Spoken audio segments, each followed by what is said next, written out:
ಈ ಸಂಗೀತನೂ ಹಂಗದ, ಈ ಸಂಗೀತನೂ ಆನಂದಮಯನ ಅದ. ಈ ಸಂಗೀತ ಕೇಳಿದ್ವಿ ಅಂದ್ರೆ ನಮಗೆ ಆನಂದ ಆಗ್ತದೆ. ಇದು ಇನ್ನೊಂದು ಮುಖ್ಯವಾದ ವಿಷಯ ಏನಪ್ಪಾ ಅಂತಂದ್ರೆ ಭಗವತ್ ಪ್ರಾಪ್ತಿಗೇನೂ ಅನುಕೂಲ ಆಗ್ತೈತಿ ಇದು ಸಂಗೀತ. ಯಾಕಪ್ಪ ಅಂತಂದ್ರೆ ಈ ಸಂಗೀತದೊಳಗೆ ಬಂದಂಥ ಸ್ವರಗಳು ಅಕ್ಷರಗಳು ಏನದಾವಲ್ಲ ಎಲ್ಲ ದೇವರಿಂದನೇ ಬಂದಿದ್ದವು, ವೇದದಿಂದನೇ ಬಂದಿದ್ದವು. ಸಾಮವೇದ ಮೊಟ್ಟ ಮೊದಲಿಗೆ ಬ್ರಹ್ಮನ ಬಾಯಿಂದ ಬಂದಿದ್ದನ ಓಂ. ನಾವು ಏನಾದರೂ ಅಕ್ಷರಗಳನ್ನು ನುಡಿಲಕ್ಕೈತಿವಪ್ಪ ಅಂತಂದ್ರ ಅದ ಸಂಗೀತನೇ ಕೇಳಿಸ್ತದೆ ನಮಗೂ. ಈ ಶರೀರ ಒಳಗಾದ್ರೂ ಸಂಗೀತನ ಐತಿ. ಹೆಂಗಪ್ಪ ಅಂತಂದ್ರ ಬ್ರಹ್ಮಾಂಡದೊಳಗೆ ಹೆಂಗ ಅನಾಹತ ನಾದ ಐತಲ್ಲ ಅಂತ ಆ ಅನಾಹತ ನಾದನ ಈ ಶರೀರದೊಳಗೈತಿ. ಅದನ್ನು ಕೇಳಪ್ಪ ಆನಂದ ಪಡೋ ಅಂತ ಹೇಳಿ ಎಲ್ಲಿ ನಾವು ಶರಣಾದೀವಿ, ಗುರುವಿಗೆ ಶರಣಾದೀವಿ ಅಂದ್ರೆ ಅದರ ಆನಂದನೂ ಮಾಡಿಕೊಡ್ತಾರ ಅವರು. ಸಂಗೀತ ಇದು ನಮ್ಮ ಬಾಳನ್ನು ಉದ್ಧಾರ ಮಾಡ್ತೈತಿ. ಅದಕ್ಕಾಗಿ ಸಂಗೀತದಿಂದನೂ ದೇವರನ್ನು ಒಲಿಸ್ಕೊಂಡವರು, ಸಂಗೀತದಿಂದನೂ ಪರಮಾನಂದ ಪ್ರಾಪ್ತಿ ಹೊಂದಿದವರು ಅದಾರು. ಅದಕ್ಕಾಗಿ ಸಂಗೀತನೂ ಕೂಡ ನಮ್ಮ ಜೀವನದ ಒಂದು ಅವಿಭಾಜ್ಯ ಅಂಗ ಆಗೈತಿ. ಇವತ್ತು ನೋಡ್ರಿ ನೀವು ಈ ವಿದ್ಯೆಯನ್ನು ಕಲಿಬೇಕಾದ್ರೆ ನಾವು ಗುರುವನ್ನು ಹುಡುಕುವಂತ ಎಲ್ಲಿ ಹೋಗ್ಬೇಕಾಗಿತ್ತು? ದೂರ ದೂರದ ಊರುಗಳಿಗೆ ನಾವು ಪ್ರಯಾಣ ಮಾಡಬೇಕಾಗ್ತದೆ. ಇವತ್ತು ನಮಗೆ ನಮ್ಮ ನಿಮ್ಮೆಲ್ಲರ ಮಧ್ಯದೊಳಗೆ ಅಂತ ಗುರುಗಳು ಸಿಗಾಕತ್ತಾರೆ. ಶಾಸ್ತ್ರಬದ್ಧವಾಗಿ ಗುರುವನ್ನು ಮಾಡಿಕೊಂಡು ಗುರು ಹೇಳಿದಂಥ ಸಾಧನೆಯೊಳಗೆ ತತ್ಪರರಾಗಿ ಅಂಥ ಸಾಧನೆಯನ್ನು ಸಾಧಿಸಿ ಗುರುವಿನಿಂದ ಆಶೀರ್ವಾದ ಪಡೆದು ಸಾಕ್ಷಾತ್ ಸರಸ್ವತಿ ಪುತ್ರ ಅನಿಸ್ಕೊಂಡ ನಮಗೆ ನಿಮಗೆಲ್ಲರೂ ಏನು ಮಾಡಾಕ್ತಾರಪ್ಪ ಅಂತಂದ್ರೆ ಸಂಗೀತದ ಸಾಧನೆಯನ್ನು ಹೇಳಿಕೊಡಾಕತ್ತಾರೆ.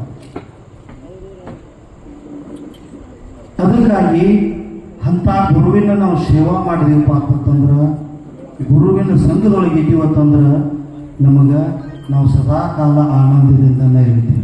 ಸೇವಾ ಮಾಡ್ಲಿಕ್ಕೆ ಏನೂ ದೊರೆಯಂಗಿಲ್ಲ. ಸೇವಾ ನಹಿತು ಮೇವಾ ನಹಿ. ಮನೆಯೊಳಗೆ ನೋಡ್ರಿ ನೀವು, ತಂದೆ ತಾಯಿಗಳು ಏನಾದರೂ ಕೆಲಸ ಹೇಳ್ರಂದ್ರೆ ಕೆಲಸ ಮಾಡಿದೀವಿ ಅಂದ್ರೆ ನಮಗೆ ಊಟ ಕೊಡ್ತಾರೆ.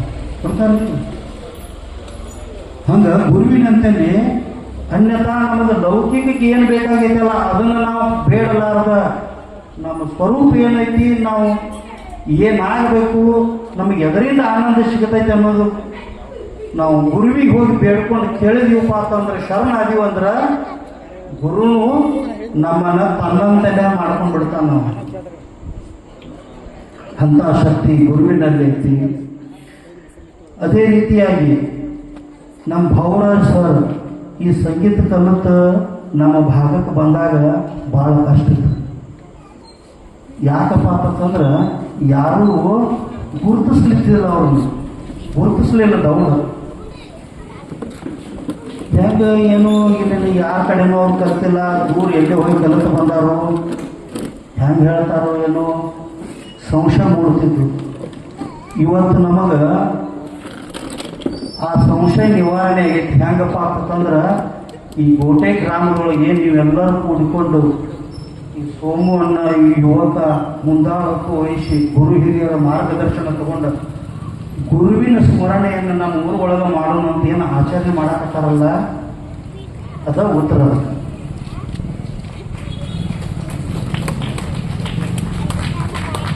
ಇದರಿಂದ ನಮ್ಮ ಜೀವನಕ್ಕೆ ಲಾಭನದ ಹಾನಿ ಇಲ್ಲ. ಏನೂ ಆಗಲಿಲ್ಲಪ್ಪ ನಿಮಗಂದ್ರೆ ನೀವು ಆನಂದದಿಂದರೆ ಇರಾಕ್ ಬರ್ತೈತಿ. ಸಂಗೀತ ಕಲಿಯೋದ್ರಿಂದ ಸಂಪತ್ತು ಸಿಗಂಗಿಲ್ಲ. ಸಂಗೀತದಿಂದ ನಾವು ಏನಾದರೂ ಅಪೇಕ್ಷೆ ಮಾಡಿದ್ರೆ ಸಂಪತ್ತು ನಮಗೆ ಸಿಗಂಗಿಲ್ಲ. ಏನು ಸಿಗ್ತೈತಿಪ್ಪ? ಭಗವಂತನ ಸಾಕ್ಷಾತ್ಕಾರ ಆಗ್ತತಿ, ಆನಂದ ಸಿಗ್ತತಿ. ಇದು ಮಾತ್ರ ಶತಸಿದ್ಧತೆ. ಮತ್ತು ಯಾರು ಪರೀಕ್ಷೆ ಮಾಡೋರಿದ್ರ ಹೆಂಗಪ್ಪ ಅಂತಂದ್ರೆ ನಮ್ಮ ಕರ್ನಾಟಕದಿಂದ ನಮ್ಮ ಮಹಾರಾಷ್ಟ್ರದೊಳಗಿದ್ದ ಅನೇಕ ಕಲಾವಿದರು, ಭೀಮಸೇನ್ ಜೋಶಿ ಅವರು, ಕುಮಾರ ಗಂಧರ್ವರು, ಗಂಗೂಬಾಯಿ ಹಾನಗಲ್ಲ, ಎಂತೆಂಥ ಅತಿರಥ ಮಹಾರಥರು ಜಗತ್ತಿನೊಳಗೆ ಆಗಿ ಹೋಗಿದ್ದಾರೆ. ಅವ್ರಿಗೆ ದುಡ್ಡು ತಗೊಂಡು ಬಂಗಾರ ತಗೊಂಡು ಜನ ಬೆನ್ನು ಹೇಳಿದ್ರು, ನೀವು ನಮ್ಮಲ್ಲಿ ಬಂದು ಗಾಯನ ಮಾಡಿ ಅಂತೇಳಿ. ಅವ್ರು ಎಂದೂ ಆಶೆ ಮಾಡಲಿಲ್ಲ. ಅವ್ರು ಹೆಂಗಿದ್ರಪ್ಪ ಅಂತಂದ್ರೆ ಅತಿ ಸರಳವಾದ ಜೀವನನ ನಡೆಸ್ತಿದ್ರು.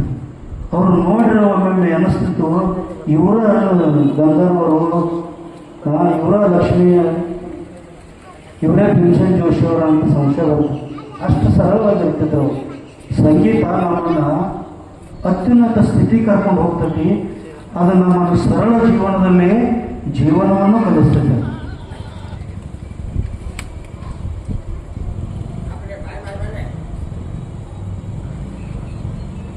ಇಲ್ಲಿ ಇನ್ನೊಂದು ಅತಿ ಮುಖ್ಯವಾದ ಮಾತು ಏನು ಹೇಳಬೇಕಪ್ಪ ಅಂತಂದ್ರೆ, ಇವತ್ತಿನ ದಿವಸ ಈ ಯುಗದೊಳಗೆ ನಾವು ಬೇರೆ ಬೇರೆ ಕಡೆ ಎಲ್ಲ ಲಕ್ಷ್ಯ ಕೊಡಕತ್ತೀವಿ. ನಮ್ಮ ಮಕ್ಕಳ ಸಂಸ್ಕಾರ ಏನಾಗಕತ್ತಾರ, ಅದಕ್ಕೆ ಕಾರಣ ಜೀವನ ಶೈಲಿನ. ಈ ಜೀವನ ಶೈಲಿ ಬದಲಾಗಿ ನಮ್ಮಲ್ಲೆಲ್ಲ ದುಃಖನ ಹೆಚ್ಚಾಗತ್ತದ. ನಮ್ಮ ಮಕ್ಕಳನ್ನು ನೋಡ್ರಿ, ಎಲ್ಲೆಲ್ಲೇನೋ ಸ್ವಿಮ್ಮಿಂಗಕ್ಕೆ, ಸೈಕ್ಲಿಂಗಕ್ಕೆ, ಕ್ರಿಕೆಟ, ಬೇರೆ ಬೇರೆ ಕ್ಷೇತ್ರಗಳನ್ನ ಎಲ್ಲ ತೊಡಗಿಸ್ಲಾಗತ್ತೀವಿ. ಸಂಗೀತ ಕ್ಷೇತ್ರಗಳು ಬರೋರು ಕಡಿಮೆನ, ಈ ಶಿಕ್ಷಕ ಕ್ಷೇತ್ರಗಳು ಬರೋರು ಕಡಿಮೆನ. ಜೋಶಿ ಗುರುಗಳನ್ನು ಕೇಳಿರ್ಬೇಕಾದ್ರೆ ನೀವು, ಗುರುವಿನ ಪದವಿ ಒಳಗೆ ಎಷ್ಟು ಆನಂದ ಐತಿ. ಅವರು ಎಲ್ಲ ಮಕ್ಕಳನ್ನು ತಮ್ಮ ಮಕ್ಕಳನ್ನ ಕಾಣ್ತಿರ್ತಾರೆ ಗುರುಗಳು. ಹಂಗ ಆ ಗುರುಗಳ ಕಂಡ್ರ ಅಂತ ಹೇಳಿ ನಾನು ಒಬ್ಬ ಇವತ್ತು ಈ ವೇದಿಕೆ ಮೇಲೆ ನಿಂತು ಮಾತಾಡಕತ್ತೇನೆ. ಯಾಕಪ್ಪ ಅಂತಂದ್ರೆ ಆ ಗುರು ಕೊಟ್ಟಂಥ ಸಂಸ್ಕಾರ, ಆ ಗುರು ಕೊಟ್ಟಂಥ ಸಂಸ್ಕಾರ ಎಂದೂ ಹಾಳಾಗೋದಿಲ್ಲ, ಅದು ನಾಶ ಆಗೋದಿಲ್ಲ. ಅದು ಸಮಾಜ, ಒಳ್ಳೆಯ ಸಮಾಜ ನಿರ್ಮಾಣ ಮಾಡಕ್ಕೆ ಅನ್ನೋದು ಕಾರಣ ಆಗ್ತದೆ.